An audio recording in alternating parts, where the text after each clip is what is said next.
Before we get proceedings underway, I want to invite Jennifer up, who's agreed to sing us a song.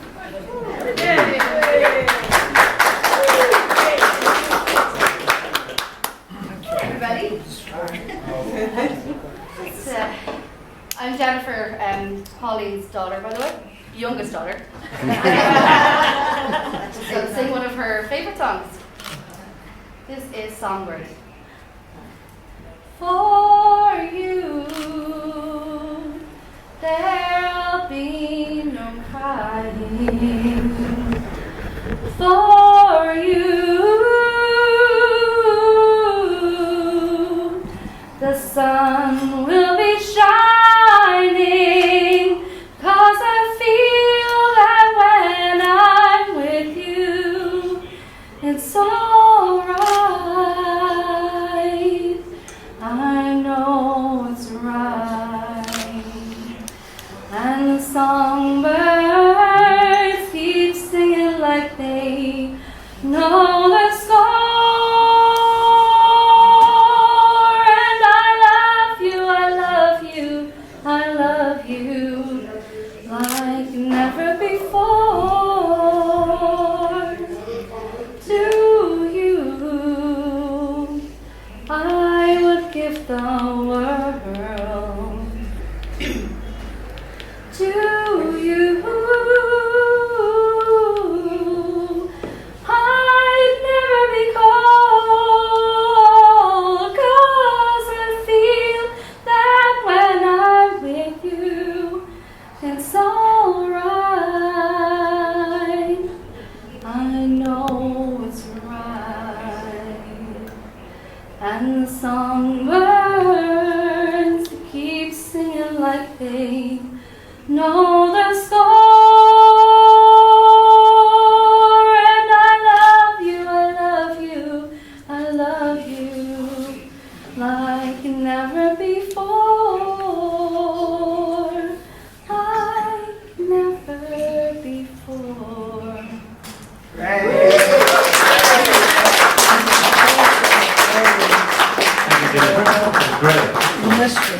Okay, my name is Dominic Taylor. I'm the managing editor of the Limerick Writer Centre and the Revival Press, which is the poetry arm of the Limerick Writer Centre. And we're here tonight to launch Pauline Fayne's 5th poetry collection, Sister of the Sorrows. Now, before we hear from Catherine Ann, who's going to officially launch it, and Pauline herself, let me tell you a little bit of what we do at Revival Press and the Limerick Writer Centre. We started in a pub, the White House Bar to be precise, where poet Desmond O'Grady founded the Poetry Circle in 1954. And after a gap of many decades, Barney Sheehan revived this tradition, and by the early 2000s, this weekly reading had become something of a local institution. We've kept that going under a new banner called the First Wednesday Series, in association with our colleagues at the Parnell Square Poets. And apart from this flagship event, the Limerick Writer Centre conduct workshops, competitions, various other schemes designed to get people writing and reading. But our main work these days is community publishing. Since 2008, we've been putting out books by Limerick writers and beyond. Tonight marks our 212th publication, including from our recent fiction titles under our new fiction imprint, Savoy Editions. And now that's a lot of books. We work with all sorts of writers, the ones chasing literary fame, the ones writing for sheer pleasure of it, the ones working through something difficult, and everyone in between. Our approach is straightforward. We make books in modest print runs that people actually want to read. We respect the writer, while always willing to offer advice. We like to observe the writer's wishes when it comes to how their work is presented. Now, I would probably be the first to admit that maybe this edition of Pauline's book is raw and imperfect, but it is alive with great poetry. We're not here to make ourselves look good. We're here to get good writing into readers' hands. John Millington Synge said poetry should have its roots in the clay and soil of our communities. We agree. Real people real lives, real words. That's what interests us. Irish voices telling Irish stories, whether that's a poem about a bus journey home or a novel spanning decades. Poetry, of course, goes back thousands of years. Long before anyone thought to write it down, people were memorizing and reciting it. Bards were the original chroniclers, the community record keepers. That tradition continues, just with better lighting and fewer harps. Our catalogue is varied: poetry, stories, novels, histories, memoirs, all kinds of prose.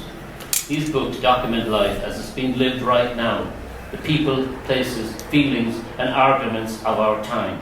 Someone will read them in 50 years and get a glimpse of what 2025 actually felt like, for better or worse. Tonight's book, Sister of the Sorrow, contains over 50 poems that take you from childhood memories in Dublin to fleeting moments with strangers on public transport. Jean O'Brien notes how Pauline pays attention to the ordinary and makes it extraordinary. The collection remembers poets who came before: Michael Hartnett and the much-loved Terry Murray. Bob Shakespeare calls it sublime, earthy, honest, and very precious. I'll add that it's also remarkably readable, which not all poetry is these days.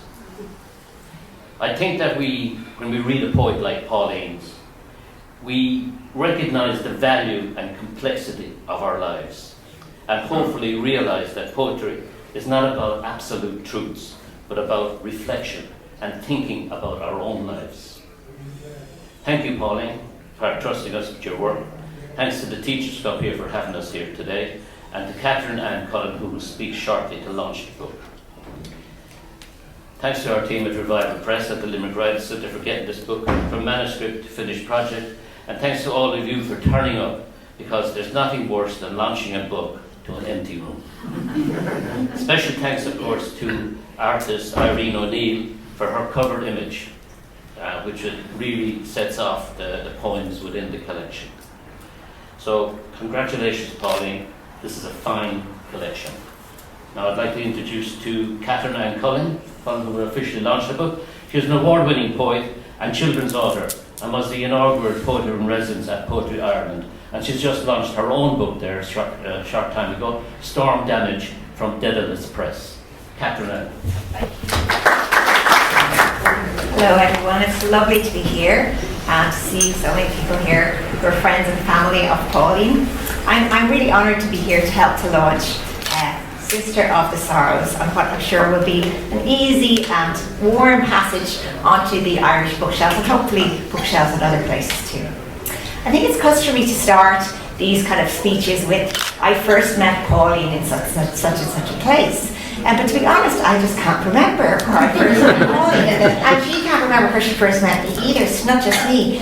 I came, I suppose, relatively late in some ways to publishing poetry myself, and Pauline just seemed to be there. She seemed to be often there at lovely readings at the Sunflower Sessions, at book launches and at award ceremonies. She was just a warm and reassuring presence there. And the word that comes to mind about Pauline, and it's true of her poetry too, is integrity. She doesn't kind of jostle for the limelight or network madly to get some grant or some recognition from the right people, whoever they are, and I'm sure Pauline would have something to say about it if they do that. But in fact, Pauline's the opposite. She's quite self-deprecating and maybe a little bit shy about her poetry. And all I can say is I wish there was a lot of people who were more self-deprecating and shy. Two words that recur in this collection of poems are secret and hidden. And in fact, you'll hear Pauline read a few poems that have those words in them. And one of the first poems I think in the collection, which is called Secrets.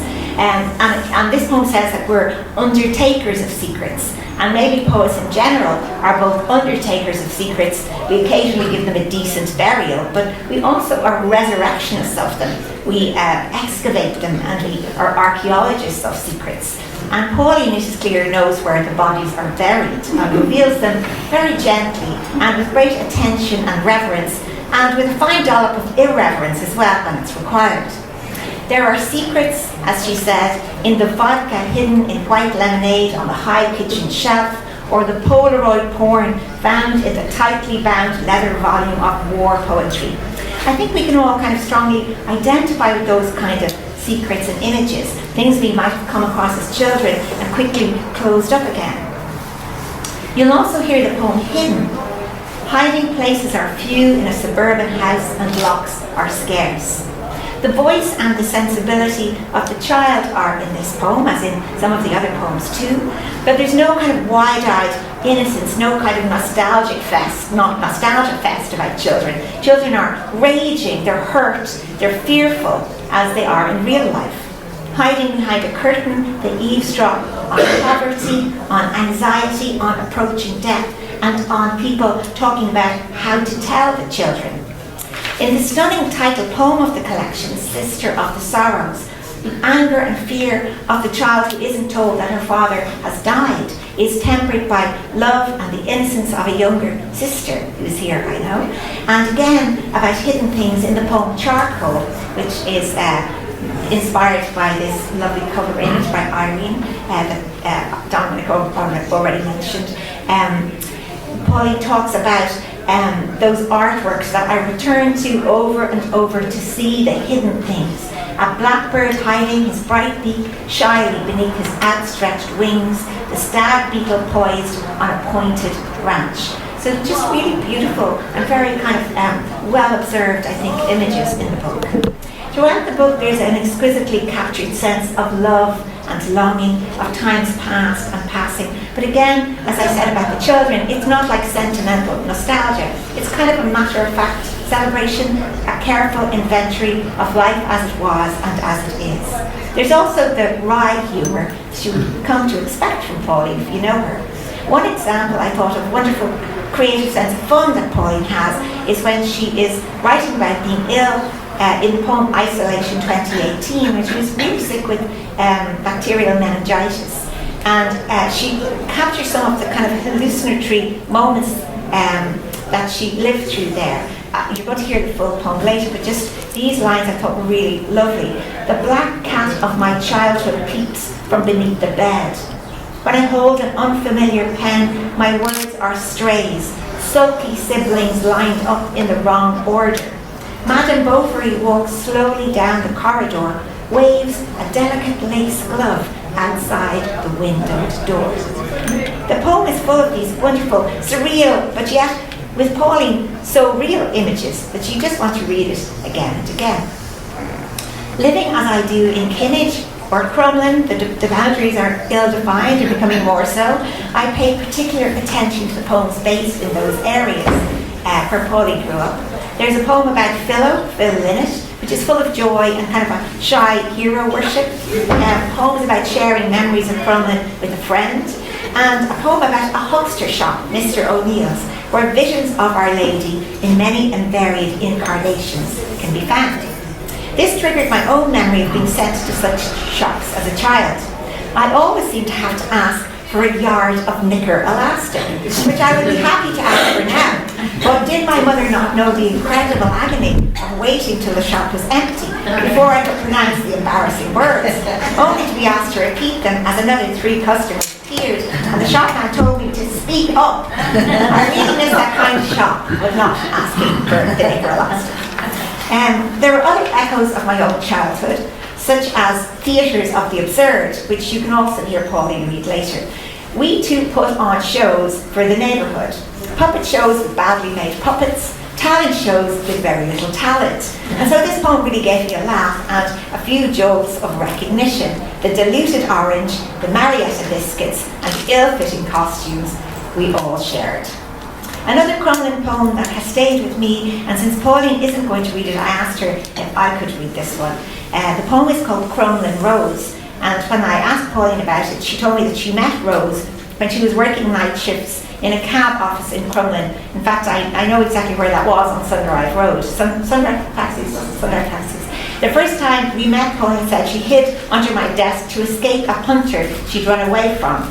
She called in many nights after that. I was shocked when I heard she'd died from a contaminated dose of heroin. I found out when my boss left the newspaper on the desk with her picture in her coffin on the front page. Her mother asked the newspaper to put the photo there to warn others. After I wrote the poem, I met some of her family and discovered that she was actually in her early 20s. She could earn more by pretending to be a young teenager. So I thought this was that's a really interesting background, but also it's a wonderful poem, and it's called Crumbling Rose. You came loudly into my life, high heels clattering in the night, seeking relief from the seeping coldness of streets and strangers.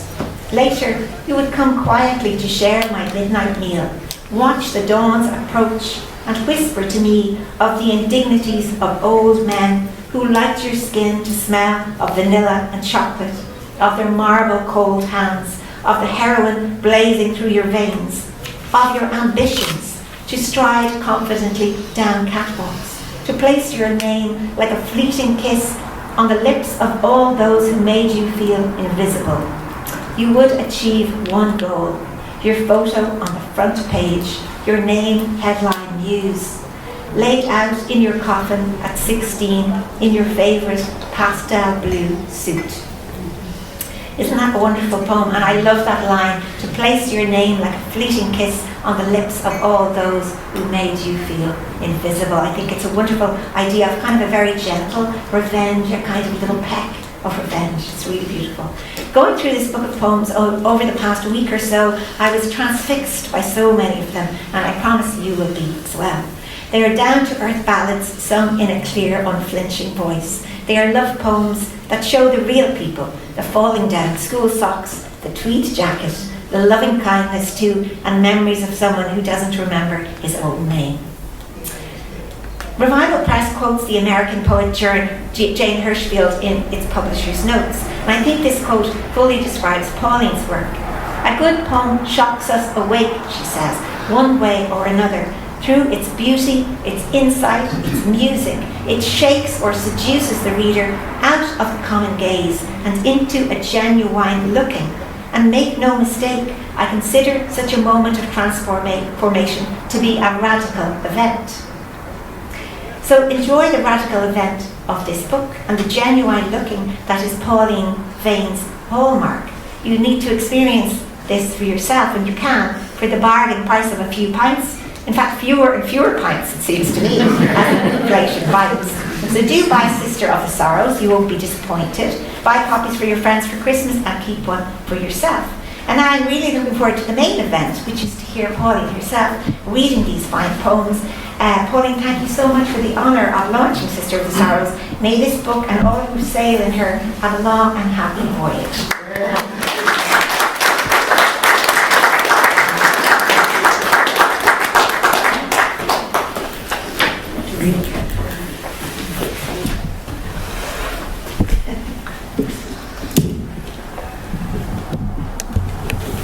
Thank you very much, Catherine Ann, for your work, and Dominic. I can't thank either of you enough for everything you've done.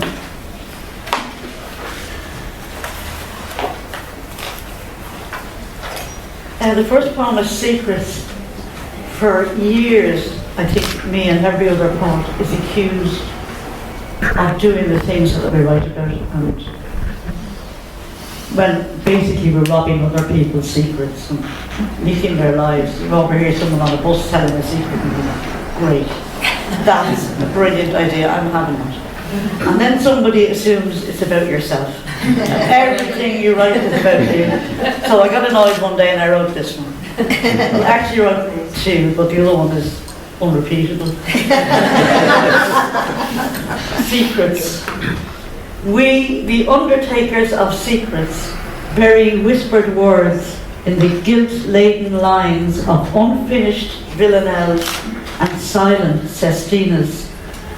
Your unsent letters become our longing haikus to would-be lovers, while that image of bloody steak, fresh from the butcher's hands, carefully placed between white bed sheets to stimulate fertility, transforms a failing sonnet. And on another day, the vodka hidden in white lemonade on the high kitchen shelf, or the Polaroid porn found in the tightly bound leather volume of war poetry may reveal themselves in the neat forms of future poems.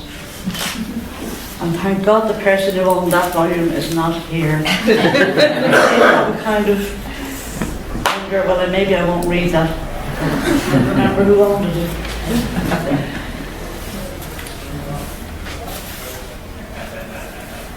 Hidden. Hiding places are few in a suburban house, and locks are scarce. Beneath the gate-leg table is one option, tablecloth pulled tight to hide our feet. The tiny space beneath the stairs works well when the faceless bogeyman threatens to arrive, but the woodlice, chewing their way through its floor, might brush a sleeve or sock, elicit a giveaway screech. And then there is the gap between sill and glass and pelmet, where long drapes hang and you can listen quietly to forbidden talk of impending death, empty cupboards, and how to tell the children.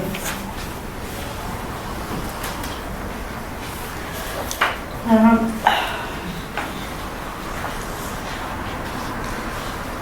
forgot to write down the pages when I made my notes. Which one's Isolation 2018. And this is in a way to describe why I don't recognise some of you sometimes, and other times I do. But, my memory has its deficits at the moment. So. Isolation 2018.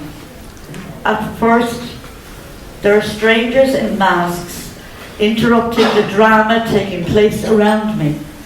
Oliver Twist appears and disappears from the dock beside my bedside locker, while the black cat of my childhood peeps from beneath the bed. When I hold an unfamiliar pen, my words are strays, sulky siblings lined up in the wrong order. Madame Bovary walks slowly down the corridor, waves a delicate lace glove outside the widowed door, ignores my pleas to go with her away from this place, and Nurse Virginia just winks when I ask how far it is to the lighthouse. 2 years on, spring days are still filled with discoveries. That the moon is visible in daytime leaves me transfixed at the window, and I wonder if my thoughts and words will ever fit carefully into lines again.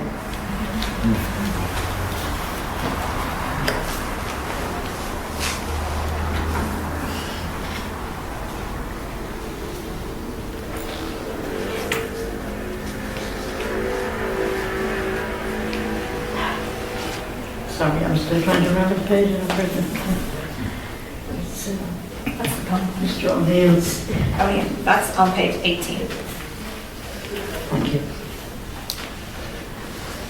Mr. O'Neill's was a famous shop in Crumlin Village, and I used to have to go and pay the weekly payments for the furniture and whatever else that we got, sometimes the Christmas presents or that.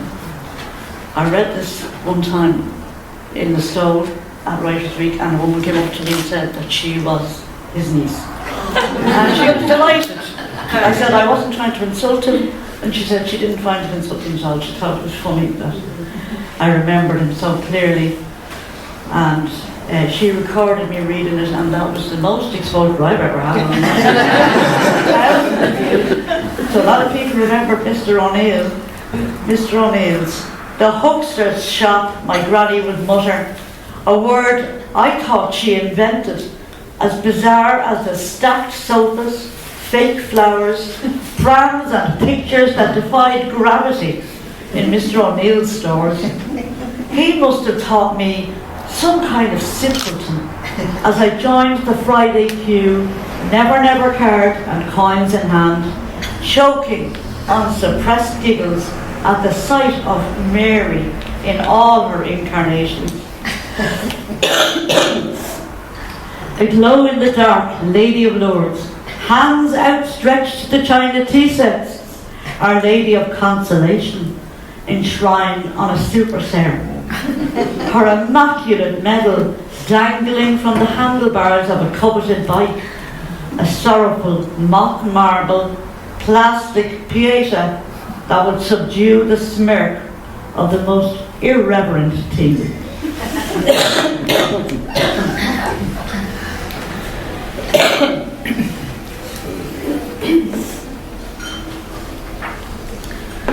Theatre of the absurd. That's okay. We used to do this regularly at the backyard and use the coal shed as a rehearsal space.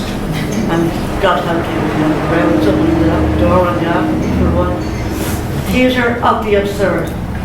Each summer, the audience returns, carrying some hats, dusty cushions, and warm pennies in sticky hands, patiently accepting well-watered squash, Marietta biscuits, and cornflake sandwiches.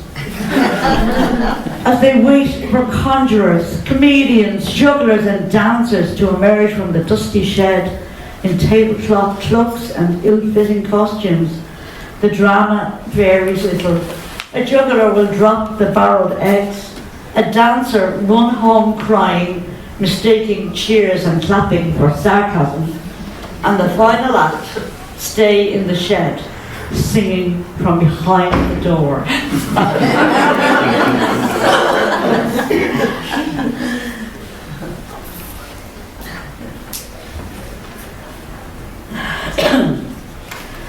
This poem is called Nameless, and I have no memory of it. I have no memory of writing it.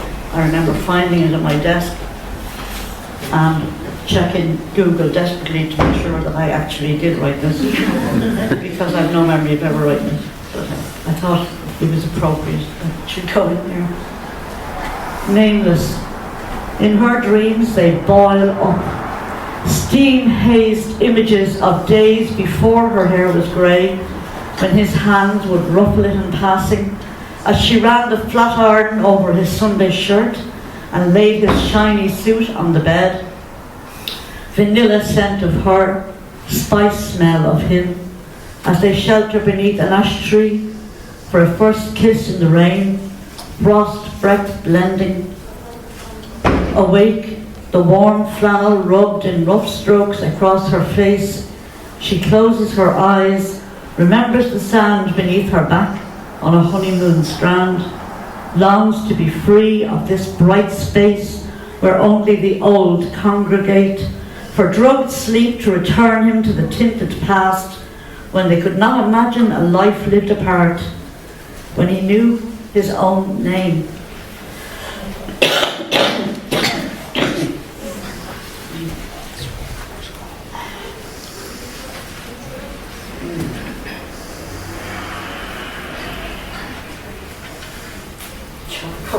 Charcoal's on 42. Thank you, Catherine, for reminding me. And the prompter.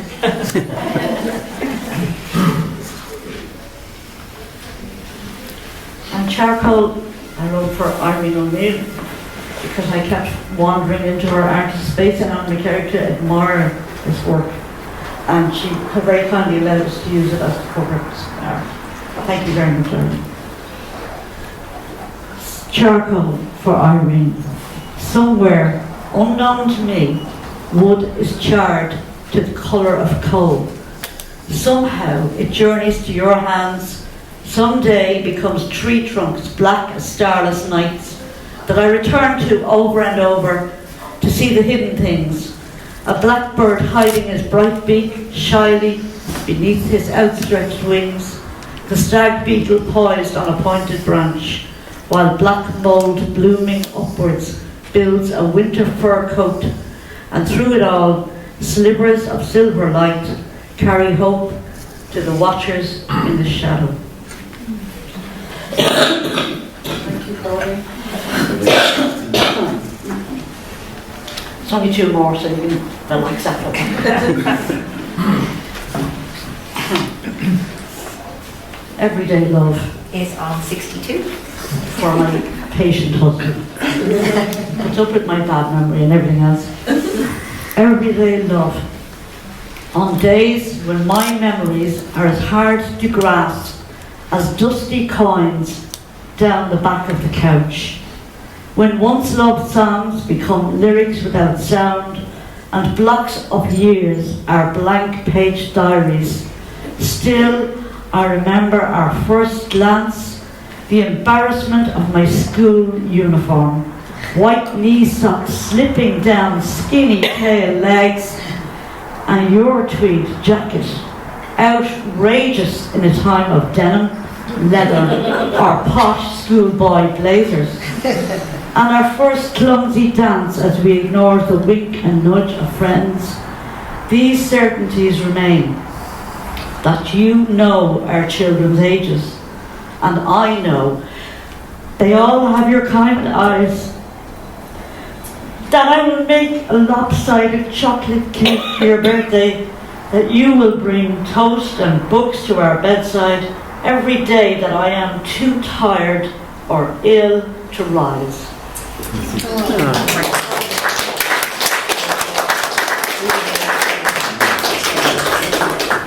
And finally, before you get some peace now, Sister of the Sorrows, for my lovely sister Deirdre. You arrived crying and patterned the rooms and nights with continuous demanding wails. Sarcastic siblings, we smiled behind our hands when we learned your name was Deirdre. Born on a Wednesday to a house filled with woe. Our father dying, our mother longing to leave with him. And then the day came. We were ordered to take you snugly wrapped in your pram for a long walk past the pig farms and the cranky neighbours and the happy smiling face of the woman with the red setter dog, its back broad enough to take all three of us for a ride. Yes, that was the day. Our brother pausing at each neighbour's greeting to make the announcement, our dad is dead, while silent anger boils and burns and rises because no one thought to tell me. But you, Sister of the Sorrows, would carry unnamed, unnameable joy into my cynical life with your wide child smiles and innocent belief that I could answer all questions. It is, where did the moon come from? It is God's football falling from heaven.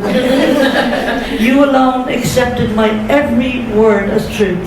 Sister, sorrow is not your name. You were and always are the sun on my face.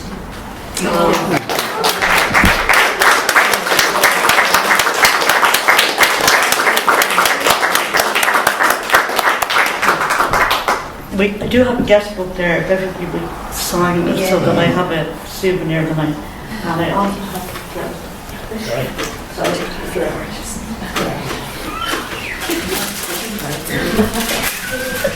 I don't know who's Catherine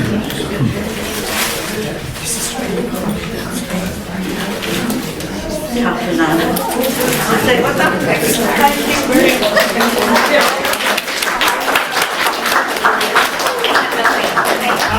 Oh, they're gorgeous.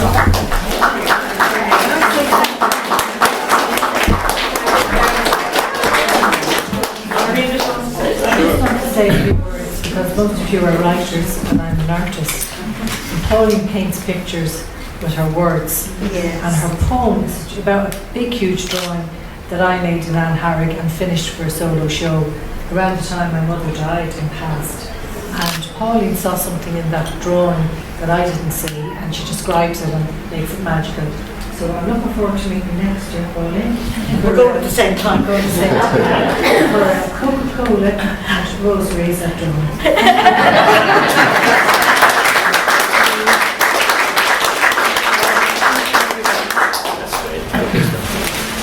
Okay, thanks everybody. If you haven't got a book, they're available here. And Christmas is coming, so everybody 1, 2, 3, 5 would be a good number. And thanks for coming anyway. That's the end of the proceedings. Pauline will sign the books you've got.